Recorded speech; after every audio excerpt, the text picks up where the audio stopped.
All right, so this is the first live with Lee. I got Lee Lambert here. It's nice to talk to you, Lee. We're going to do these every week, and today we got a pretty interesting conversation. We're going to talk about the origins of the PMP. So, Lee, for people that do not know you, why don't you introduce yourself real quick? Yeah, I'd be glad to, Scott. Lee Lambert here, about 54 years of project management experience, and about 42 of those are with PMI and helping them grow that organization accordingly. But my claim to fame, as Scott mentioned, is the PMP, how it got started, where it got started, what contributions I've made, and I've stayed with it. There were 5 of us originally, and I'm the last guy standing. 2 are dead, 2 are retired. So every chance I get to kind of refresh people's memories about how we got from no PMPs to over 1.2 million, I grab that opportunity every single time. So I appreciate, Scott, that you've put this together and given us an opportunity to share that knowledge. That's awesome. I am genuinely deeply interested in how it started. So you said starting from 0 up to 1 million plus. How did it start? 5 people in a room. What was the conversation? How did this come to life? It was kind of the key players in the start of it were professors at Western Carolina University. Okay. And some of the board members had an idea that a certification program was an indicator of professionalism. And they tasked these guys up at Western Carolina with putting a program together. And I had shared the stage with the guy who eventually was the head man, Dr. Dean Martin was his name. And he knew I was working at Battelle, which is very high research environment. And he wanted me to represent the research and consulting side of the world to be a part of that committee. So I was invited. Thankfully, my Battelle sponsor foot the bill and made me available to them for the initiation of that process. That started in about August of 1981. So we began our meetings, our formulation meetings in the hills of Western Carolina. It was a perfect setting, as a matter of fact, very relaxed and easy to go setting. And so we had about 3 or 4 meetings like that with the original 5. And then we began to add a person here and a person there. And I think we ended up with about 12 key people after about a couple of years. But we targeted the idea of certification. It had a dual meeting, and every time I have a chance to share this, I'm a little reluctant to, because it's not as positive as probably some of the PMI people would like. But one of the main reasons we wanted the certification was about member retention. We had been in existence since '69, so in those 12 years, we peaked at about 1978, and all of a sudden our membership started to go down. So they said, what can we do to retain and get new members? And they did some surveys and some talking to some other professional organizations. And the recommendation was, if you have a professional certification that's tied specifically to the field that you're dealing with, that attracts people. They want to have that certification. So that was really one of the main reasons. Although it certainly is more far beyond that now. But we went live with the program in 1984 in Philadelphia. We tested our first group. I think there were 55 people tested for the first PMP exam. It was all paper exam then, a full day, 4 hours in the morning, 4 hours in the afternoon, Oh, wow. 8 body of knowledge areas. It was grueling. And I think about 30, I want to say 33, it might have been 37 people passed that initial exam. And that was sort of the beginnings of it. And it got a little bit of publicity, but not that much. It grew very slowly for the next few years. And in fact, by the time I got my certification, which I thought I'd get grandfathered in. That was one of the benefits of being on the committee, but they said, no, everybody's got to pass the exam. So by the time they allowed us, the original committee, we had a 10-year hold period, 10 years. We got an official letter, said 10 years till you can take the exam, no conflict of interest. So when the 10th year came around, I got my letter, and sure enough, it said, you're allowed now to take the PMP exam. Well, you can imagine the pressure on someone who invented the darn thing, worrying about passing. So I did study. I studied a little bit for it and took it with a group of AT&T people down in Altamont Springs in Florida, and passed. And I became the 6,018th PMP. That was in 1996. So in Wow. 12 years, we had 6,018 PMPs in 12 years. 12 years. Now we get thousands a month. I mean, it's unbelievable. And who would have ever dreamed, certainly not I, or I'd have cut in a piece of the action. Who would have ever thought I'd get 1.2 million and on the rise? So it's been a true experience. It's, you got something good when you get a lot of people copying you. You get people cheating on how they can get the PMP without actually doing any work. And so the more of that we see, although it angers us, it's really quite a nice compliment to know that there's that many people trying to figure out some crooked way to do it instead of just sitting for the darn exam in the first place. That's very true. So you guys never thought it would be as big as it is now. What was the goal? It was, you said like credibility and bring people for, retain members. But when you thought about putting the people together to build the exam, and you said 8 hours of a grueling exam, what was the purpose? Were you trying to just weed out people or create a high bar? No, what we did, we based everything in the beginning on the PMBOK. At that time, there were 8 body of knowledge areas back in 81. Okay. And so we just had basically an exam for each body of knowledge area. Makes sense. So they allowed 4 hours and 4 hours to do that.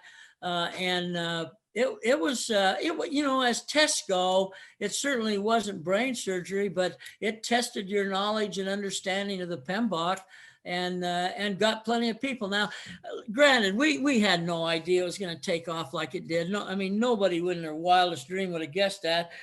But what happened was, and I wish I'd have played a bigger role in this, is that we captured IBM, AT&T, Motorola, Sprint. Now I sold the Sprint account, and big corporate accounts like that made the PMP a mandatory in-house certification. So I mean that's when it took off. But everybody's saying, well, if IBM and AT&T think it's a good deal, it must be a good deal.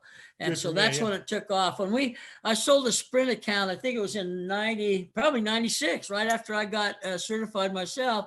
And there were times in Kansas City, I was there 20 weeks a year teaching those people, but there were times when we'd have 11 or 12 instructors on campus teaching to prepare people for the PMP exam. So it caught on, and it caught on big time. Now, of course, IBM, like they always do, they now have their own in-house certification. They take your material, and that's so that golden goose kind of died. But the fact of the matter was the impetus it put on it by the endorsement of IBM really was pretty key to our success. Without a doubt. And were you working? Did you ever go on board with PMI, or were you always like? Never have. The thing I found out about PMI, this is not negative, well, it kind of is, I guess, is that they love to take stuff from you for free. The PMBOK was free, the PMP exam was free, everything's free, okay? But boy, they'll suck your brain till it's gone. And the result of that is they've had some incredible talent that's been willing to donate their intellectual property in the interest of improving the profession. Now, some would say that PMI has taken advantage of that and turned that they've monetized it and somehow have a rather large, substantial bank account. But, I've talked to the new leadership, and they've convinced me, although not as much as they have in the bank, but they've convinced me that it takes a lot to run this organization. I mean, now that it's global, and I mean literally global. When we started out, it was North America, Canada, and the US. That was it. And now we're in damn near every country in the world. And so that takes a lot of finance to run an organization like that. Absolutely. And you've seen it evolve over time from the 8, modules or areas that you talk through and evolving. Like, what was the process like as it evolved? Was there any kind of like back and forth where people were, hey, this is working, we shouldn't change? Or were they open to change? How did that go? No, they were always open to raising the level of professionalism. Mm-hmm. And so they knew that 8 body of knowledge test was just, it certainly wasn't a college exam. And they knew they had to make that more professional and more challenging. And so about every 2 or 3 years, we'd form a committee that kind of linked in with the PMBOK revisions that said, let's take a look at the exam. Let's see what we can do to make it more clearly understood and improve it in terms of professionalism. So now, of course, you're down to 4 hours or less. You're taking it in your house. I mean, it's gone a long ways in those years. But the main growth came when one of the fellows from the original committee got involved as the director of certification. And once he got involved with it, he began to turn it into a business. You see, here's the kicker. When we first started, because it was kind of focused on membership gaining and retention, you had to be a PMI member to even sit for the exam. You couldn't sit for the exam without being a member. Okay, that was our target. And that was working pretty well. But this guy came in and said, you know, we're missing the boat here. There are probably thousands of people who'd love to take this exam and become a PMP, but who really have no desire to be the member of an organization. So he switched it around and said, you know, you don't have to be a PMI member to become PMP certified. You can take you can pay the dues, pay the cost of the exam and take the exam. Now, if you are a member, you get a reduction in price, but you don't have to be. And so that really broke it open. That's when it started to really take off. It's when it wasn't limited to anybody who had the desire to be a PMP. And what happened with membership at that point? Was there an explosion as well in membership? Oh yeah, membership exploded. The chapter charters expanded. I mean, I was the president of the Central Ohio chapter, and that was the third chapter charter. There's Houston, San Francisco, and Columbus, Ohio, of all things. And at that time there were 3. Well, now there's 305. And about 6 more in the wings waiting to be chartered. And it started to grow rapidly. I mean, almost every major city had their own chapter. And that's kind of been the catalyst to growth, is that you got to have 20 people to charter, and those 20, like a pyramid scheme, next thing you know, you got 50. When I took over PMI Columbus, they were actually on probation. Their membership had gone down to 0. And so I took it over and was a self-proclaimed president and told my organization that I worked for, it was called the Project Management Division of this Patel organization, that this would be a great promotion for them as a project management division to get involved in this. So they gave me the green light, and they gave me a very nice expense account. And so in about 2 months, we went from 3 members, there were 3 of us, went from 3 members to 99 members in 2 months. And go. 97 of those worked for me. So it was easy to grow. It was easy to grow when you control the labor, right? Columbus now has almost 2,000. Oh, wow. Yeah, wow. So it's, and I think that we see that all over. And of course, now the big crush is India, Europe to some extent, but not nearly like India, South Korea. If we ever get China figured out, my goodness, what's going to happen over there?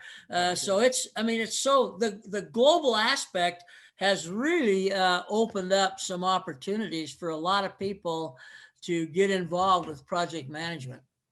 Is that where you see the growth is? Obviously new markets, or do you see like different changes in the actual exam? Well, I mean, the strategy, they don't cut me in on the strategy, but here's the way I see it. The strategy is that the PMP has slowed down in North America for obvious. I mean, we've almost reached a saturation point, I think. It's slowed down. And so now they're looking foreign for more right markets, if you will, which obviously India and some of those high population areas have. And India is just, they are big time project management. And so that's one side of it. The other side of it, which I'm not still completely committed to, is that we've now come up with a plethora of other certifications.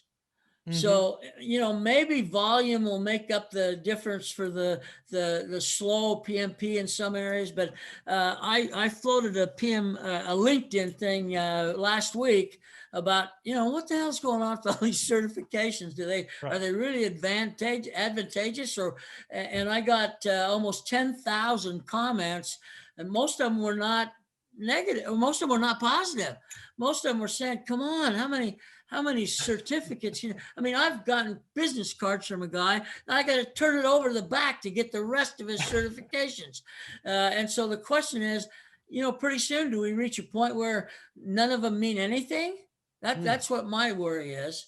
So I think eventually we'll gravitate. I mean, when we started the PMP, then the next thing, of course, was the scheduling professional and the risk professional and the agile professional. So we have a subset of supporting certifications, and I'm okay with that. I think specialization's okay, but I think it's somehow started to get out of control. I see the latest one that we see, and Sunil's a big proponent of this, so I don't know for sure if it's good or bad, but the last one I saw came up on LinkedIn yesterday was somebody earned their certificate in citizen development.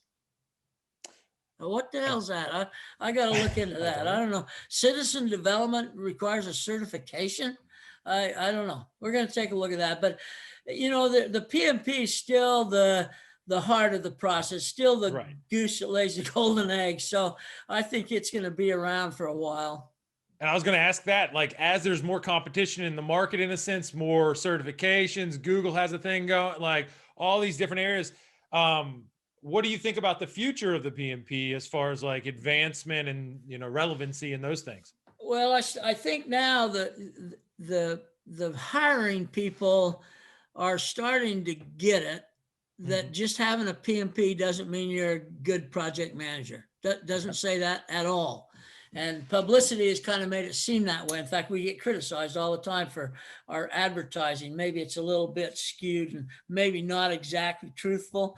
It doesn't certify that you're a successful or effective project manager. It certifies you know the knowledge, the things you need to know if you were to be in project management, but it doesn't guarantee. So this has been a big bone of contention. So they've made the exam a little bit more difficult. They've made it a little bit more difficult to qualify to sit for the exam. So they're trying to screen out the people who, I was teaching people in Sprint back in the 96, 97 timeframe. I'd have 30 or 40 people in a class, and 10 of them were like clerks. 10 of them were, inventory specialists. They had nothing, but the thing was attractive. Sprint was coughing up the bucks. And so we just filled the class. So that's kind of graduated into the whole environment. I've served on a couple of panels up in Canada where they had hiring managers for the city, hiring managers for a large contractor, and me and maybe one other person talking about the value of the PMP when you're making hiring decisions. And it was interesting to see the variation of attitudes and feelings about that. Right. Now, back in the day when you were getting it going, we talked a little bit about the origins, but as it started to evolve, did you guys ever think about like, well, is this preparing, or what would make a great project manager? Or how can we bake that into the exam? Was that part of it, to say, let's bring in some practical side of it? Well, I don't know. I was never in a meeting where we talked about it in that way.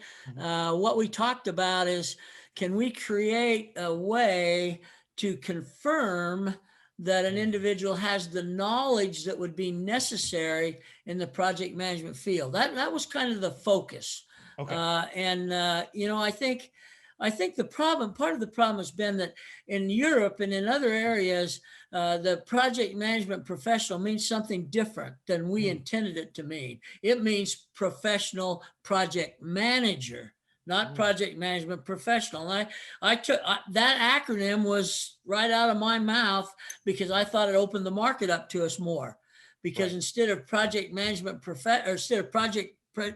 professional project manager, we could open it up to people who may never be the project manager, but may work in that environment all of their career.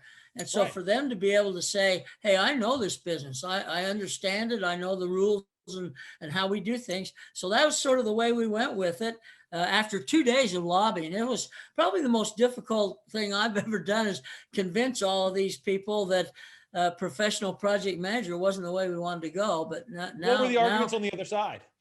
Pardon me? What were the arguments on the other side for professional project manager versus They project liked the manager? connotation associated with professional project manager. They thought that was very high level, very sophisticated name to be able to say because remember at that time, nobody really thought about project management as a profession. It was kind of a hobby that you did in your spare time. So the big focus was how can we emphasize that this is a profession? And that was kind of what drove them.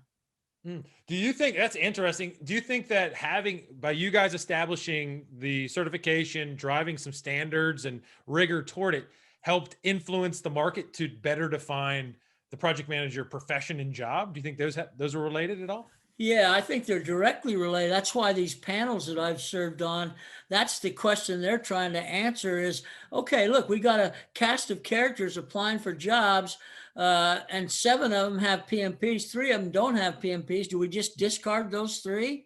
And what we're trying to say to people is, no, but you better be sure they understand the business.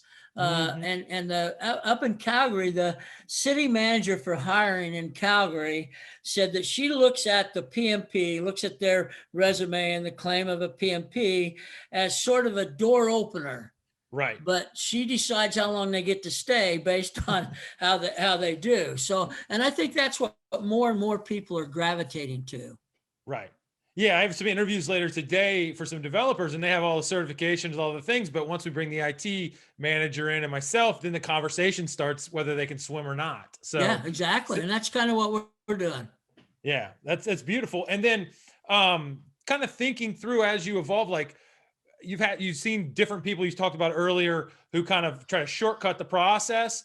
When someone really goes into it in depth and tries to build themselves as a PMP and a project management professional, like what are kind of some of those characteristics that you see in them, or what are they doing to really get up to that Lambert level, if you will? Well, the thing is that people who are, you have to have 4,500 hours. So yeah, I got a couple years of working experience, and they've really changed the working experience criteria. You used to be able to get along with that. I mean, you could make anything qualify for that, but they've structured that a little bit more strictly now. So you figure if a guy's been working 2.5, 3 years in project management, then really what they're up against, unless they have trouble memorizing, what they're up against is learning PMI speak. You got to learn the acronyms that apply to the PMBOK or to the environment that you're in. They may not be anything like the ones you have back at home in the job that you work in. So making that transition to be, here's what we say back at work, and here's what PMI says based on the criteria. If you can make that transition, piece of cake. Because experience is what it's all about, but you got to know the terminology. Without a doubt. And you might not have been in these conversations or groups, but I think it's pretty amazing that PMI has been able to go out there, survey the world, the way that projects are done in all the different environments, create a standard that people go and they abide by, and they look at it and they go, yeah, that applies pretty much. We might do it a little bit differently, but the words were, sure. That had to be a heck of a fight to bring those conversations together and standardize. Were you involved in any of those conversations? Well, I'm getting involved in it right now. This reformatting, revival of the PMP training program for ATPs, for this new ATP program. The train the trainer stuff and the actual prep class that's being taught by these ATP certified instructors didn't hit the mark. It had a lot of need for improvement. And so I'm getting involved in that. And one of the things that's coming out of that is a very issue that you just raised. And that is that somewhere in India or Germany or Hungary, what we say here doesn't mean the same thing there. So when they sit for the exam, they're a little bit at a disadvantage because of those nuances that's based on terminology. So we do get that, and we will continue to get that. And I don't know what you can do to satisfy that unless you literally prepare separate tests for separate countries, and that isn't going to happen. I can guarantee you that isn't going to happen. That's a little crazy. And so as you look back on it, is there any decisions like in the growth of it that you say like that we should have gone a different direction, or that was like an amazing decision? You talked a little bit about kind of some of the marketing decision, the wording decisions. Is there anything else that pops out, or the Yeah, good or the bad side? I don't hesitate to take responsibility for this. This is probably the dumbest decision in retrospect that we made. Well, when we started the program, when we went live in '84, of course, you had to pre-screen the people to get them qualified. Well, I was director of qualification. Okay, just me. I was director of qualification. Back then, we had it was so simplistic. 3 different areas: experience, education, and service to the community. Those were the 3 areas. And you had to get 95 points to qualify to sit for the exam. Mm-hmm. Well, I reviewed every single application, and hell, it was so easy to get 95 points. Yeah. So the mistake we made, it's the mistake I made, is that we should have made that qualification standard much more rigorous. We wouldn't have fallen into this trap that we've fallen into, where people are qualifying to sit for the exam that have no business sitting for the exam. We would have been able to screen that out, but it took about 3 years before I wasn't the only qualification person.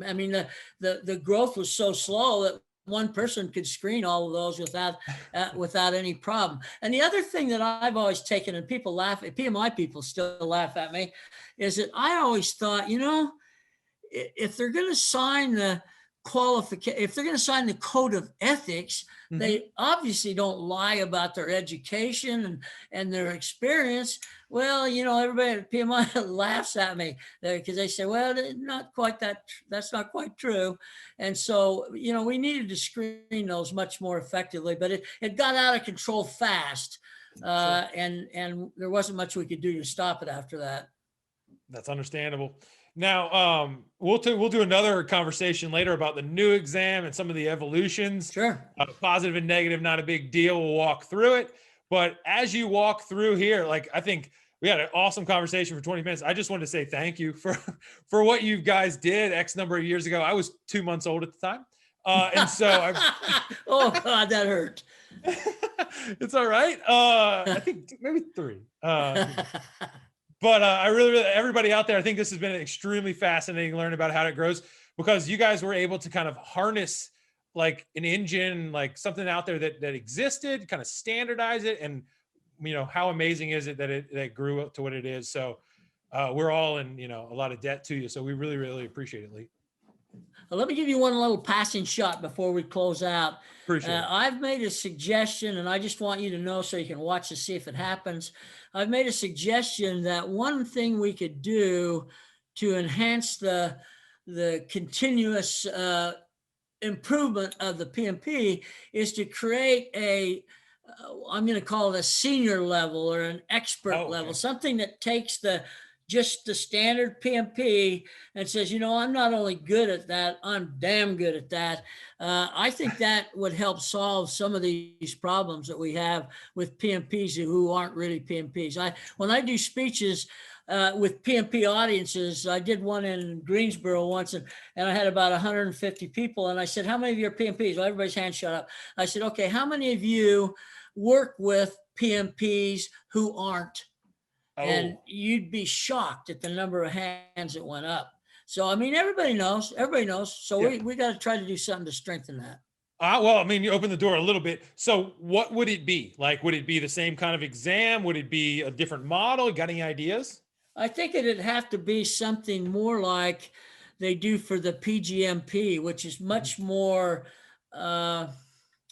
almost thesis-based with questions that are incredibly challenging in terms of applying the concepts of project management. None of this A, B, and C crap. It needs to be something that people can demonstrate their level of knowledge. Been there, done that, and let me show you how and write about it. I think that if they ever take that on, that'll take some real expert participation to come up with something that'll make that test reasonable. I think that would be great though. It would, just like in Lean and Six Sigma, like green belt, black belt, master black Sure, belt, sure. clearly defined steps up. And then the thing that probably is that would take hold in PMI is everybody's involved. There's tons of partnership. We talked about it from like the community, getting people that are up at that senior level to teach the younger and do all those models. Yeah. Yeah, I see, like that was the idea with the CAPM, is to Mhm. get people, if you're not ready with the 3 years experience, at least you can get this started. I mean, I've heard, and I haven't seen it, that the CAPM, you can pass that if you're brain dead. I mean, it's just a very basic concept. And so that sort of gets people committed. I just asked a lady today, I was communicating with LinkedIn. She's a CAPM. And I said, when are you going to upgrade that thing to a PMP? And she said, don't have the experience yet. She said, but Oh, I'm wow. heading that direction. So they got the low level, they got the entry level, they got the senior level. Now I want the expert level. So if we're going to do the belt kind of idea, I want the black belt. I want the 4th degree black belt in project management. Yeah. And I think that if they created something that's like exclusive, like it is really hard to get, then Yeah, see, that's it- what's happened with the PGMP. There are not that many PGMPs, and that's not because they don't want it. It's damn hard to get, Yeah. and I think the more you see that, the more people respect those that have it. I think that's fair. I think that would be great. Hopefully, I mean, I know the people to talk to about the things. So who knows if they'll drive it through. It'd be really difficult, but I think it'd be a worthwhile endeavor. So Yeah, I do too. that's awesome. Well, Lee, this is the first of many that hopefully we'll do these things. I think it was an awesome first one, and we'll jump into the next one and talk maybe about the new exam, and we'll go from there, and we'll just keep going through. So I really appreciate it. I'll look forward to it, Scott. All right. I look forward to seeing you again. All right, take care. Have a good one. Yes, sir. Bye.